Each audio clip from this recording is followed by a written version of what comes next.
कल Raymond company के भूतपूर्व डायरेक्टर चेयरमैन विजय सिंघानिया जी नहीं रहे।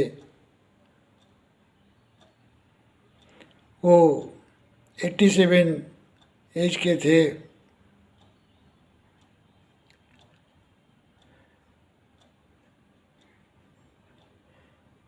सिंघानिया जी को रेमंड कंपनी अपने पिताजी से विरासत में मिली थी और उन्होंने उसको खूब अपने परिश्रम सूझबूझ से बहुत ऊंचाई तक पहुंचाया और बहुत सूझबूझ और नीडर व्यक्ति थे जिन्होंने कई वर्ल्ड रिकॉर्ड बनाए। पद्म भूषण से भी उनको सम्मानित किया गया। ऐसे काबिल उद्योगपति कानपुर के रहने वाले थे। जुग्गीलाल कमलापत सिंघानिया एक ज़माने में बहुत बड़ा ग्रुप था और हिंदुस्तान में इनका तीसरा नंबर भी आने लगा था।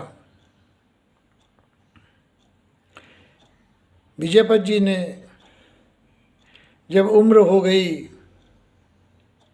तो ये सोचा कि बहुत काम कर लिया, बच्चे बड़े हो गए हैं, अब इनको काम सुपुर्द करके कुछ आराम किया जाए। और उन्होंने अपने छोटे बेटे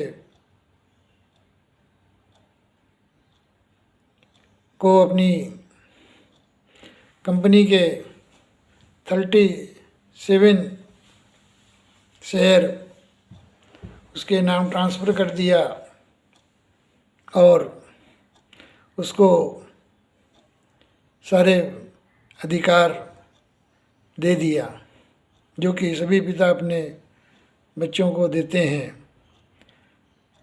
उनका जो बड़ा बेटा था उसकी काम में ज़्यादा रुचि नहीं थी,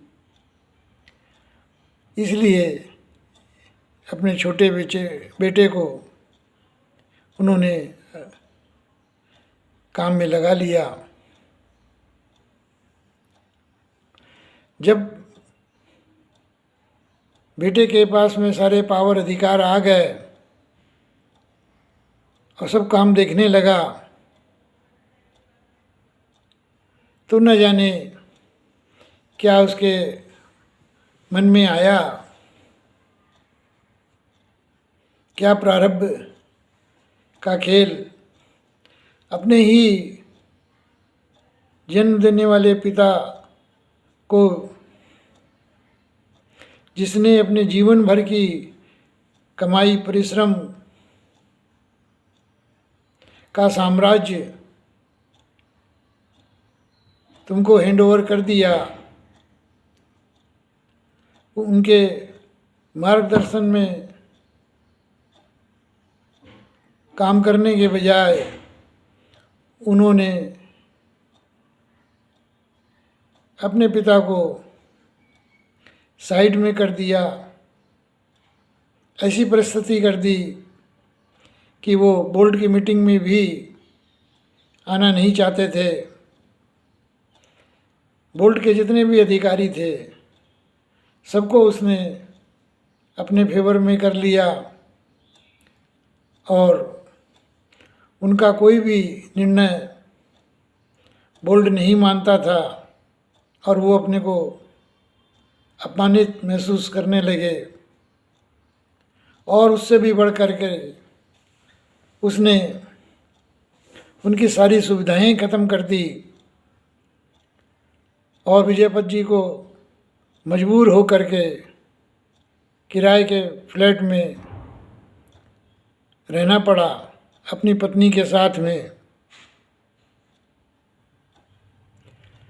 आखिरी समय में उनका जीवन बहुत कष्टमय बीता और उन्होंने सोशल मीडिया में कई बार कई पत्रकारों से अपने इंटरव्यू में कहा, पत्रकारों ने पूछा क्या कुछ आप समाज को मैसेज देना चाहते हैं, तो उन्होंने बहुत अच्छी बात कही कि देखिए, सभी पिता अपने बच्चों को आगे बढ़ाना चाहते हैं और अपनी सारी संपत्ति देना चाहते हैं, मगर हर पिता ये भी चाहता है कि हम जब तक जीवित रहें, जब तक हमें पूरा आदर सम्मान मिले और हम भी काम कंपनी का देखते रहें, पर उनके साथ में ऐसा नहीं हुआ।